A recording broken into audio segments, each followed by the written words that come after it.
അങ്ങനെ അതിരാവിലെ മീൻ പിടിക്കണമെന്ന ആഗ്രഹവുമായി ഒരു പറ്റം യുവാക്കൾ യാത്ര തുടങ്ങുകയാണ് മക്കളെ.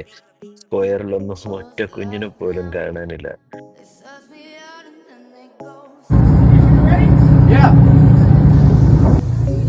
അപ്പൊ എങ്ങനെയാ പോവല്ലേ? പൊളിക്കാം നമുക്ക്.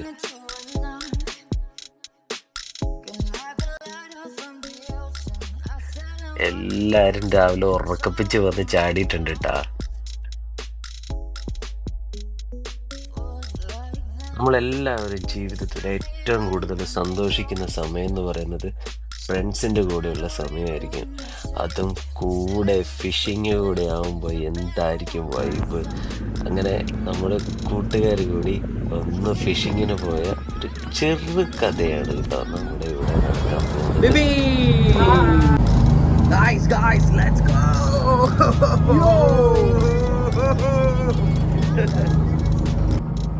പുറപ്പെട്ട പാടെ ഭയങ്കര പ്ലാനിങ്ങിലാണ് ചെക്കന്മാർ. എപ്പെട്ട വലയിട്ട കൂടുതൽ കിട്ടുമെന്ന് ഒരാളാണേലും ഗൂഗിൾ ചെയ്ത് നോക്കുന്നു, മറ്റൊരാൾ മുമ്പ് പോയി നിന്ന് നോക്കുകയാണ് ഫിഷ് എവിടാണ് കൂടുതലുള്ളത്. ചൂടിനെ പ്രതിരോധിക്കാൻ കുടിവെള്ളം ഇല്ലാതെ എന്ത് യാത്ര. ഇപ്പം തന്നെ നമ്മുടെ ബാബുവിട്ടം വന്ന് നമുക്ക് ട്രെയിനിങ് തുടങ്ങി. ഇര എങ്ങനെ കുരുക്കാം, കഴിഞ്ഞ് ഫിഷിന് പിടിക്കാൻ വേണ്ട ടെക്നിക്കുകൾ എന്തൊക്കെയാണ് എല്ലാം പറഞ്ഞു തന്നു. അത് കഴിഞ്ഞ് അറഞ്ചം പുറഞ്ചം വരെയാണ് കുത്തിക്കയറ്റി നമ്മളെ ചെങ്ങായി ഒരു ഗടികൾ എറിഞ്ഞുകൊണ്ടിരിക്കുകയാണ്. കൂടുതൽ പ്രോയായ ബിജീഷിന് ഒരാഗ്രഹം, അവൻ കോർക്കുന്നൊന്ന് കാണിക്കണമെന്ന്. കാണിച്ച് അവനവൻ്റെ കരുത്ത് തെളിയിച്ച് ഗൈസ്, അവനവൻ്റെ കരുത്ത് തെളിയിച്ച് ഇനിയാണ് ചാകര ചാകര. അങ്ങനെ ഫസ്റ്റ് വൺ അടിച്ച് പൂർവാധിക ശക്തിയോടെ നമ്മൾ വീണ്ടും പടക്കളത്തിലേക്ക്.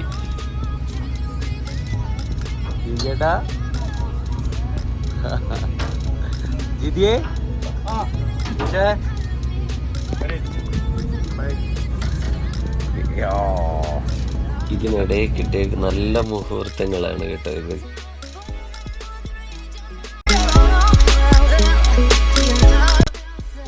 മത്സരം മീൻപിടുത്തത്തിനിടയിൽ നമ്മൾ വിട്ടുപോയ ഒരു കാര്യമുണ്ട്. മെയിനായിട്ട് മീൻ കിട്ടിയ വീഡിയോസ് ഒന്നും ആർക്കും എടുക്കാൻ പറ്റില്ല. ഇടയ്ക്ക് മിററിൽ പോയി നോക്കി കഴിഞ്ഞാൽ ഞെട്ടിക്കായി.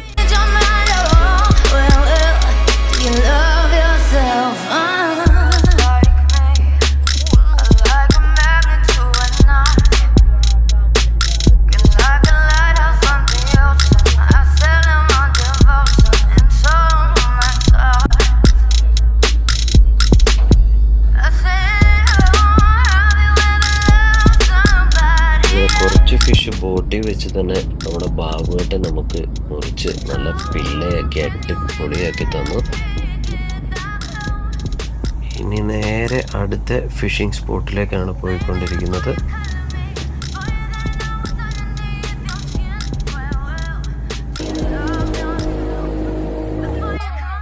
യെസ് മോനെ, അടിച്ചു. അടുത്ത സ്പോട്ടിൽ ആദ്യം തന്നെ അടിച്ചത് ഒരു ബേബി ഷാർക്കാണ്. അതിനെ ഹെൽപ്പ് ചെയ്യാൻ വേണ്ടിയിട്ട് നമ്മുടെ ബാവുച്ചേട്ടൻ വന്നിട്ടാ.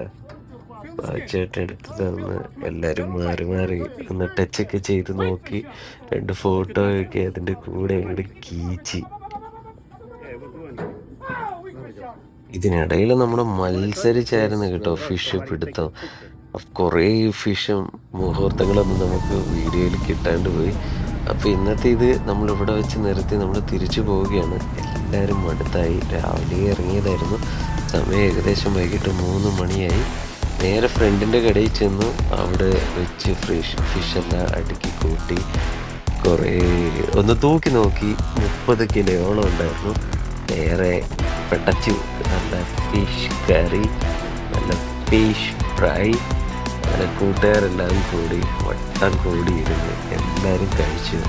എന്നാൽ ഞാനും എന്തിനാ കുറയ്ക്കുന്നത്, ഒന്ന് ടേസ്റ്റ് ചെയ്ത് നോക്കാമല്ലോ എന്ന് വിചാരിച്ചെടുത്തു. ഒരു പാത്രത്തിൽ കുറച്ച് റൈസും അതിന് മുകളിൽ നല്ല പുളിയിട്ട് വെച്ച് നമ്മുടെ കേരള ഫിഷ് കറി. അത് കണ്ടപ്പോൾ തന്നെ വായിൽ വെള്ളം ഊറുമായിരുന്നു കേട്ടോ. നേരെ എടുത്തു ഒരു പിടി ചാറിലങ്ങനെ ഇളക്കിയെടുത്ത് ഒരു പൊരിച്ച ഫിഷിൻ്റെ ഒരു പീസ് കൂടി അങ്ങനെ വെച്ചൊരു പെട്ടച്ചൻ്റെ മക്കളെ അതിൻ്റെ ഒരു ഫീല് എന്താ പറയുക, നിങ്ങൾ തന്നെ പറയിനി ആ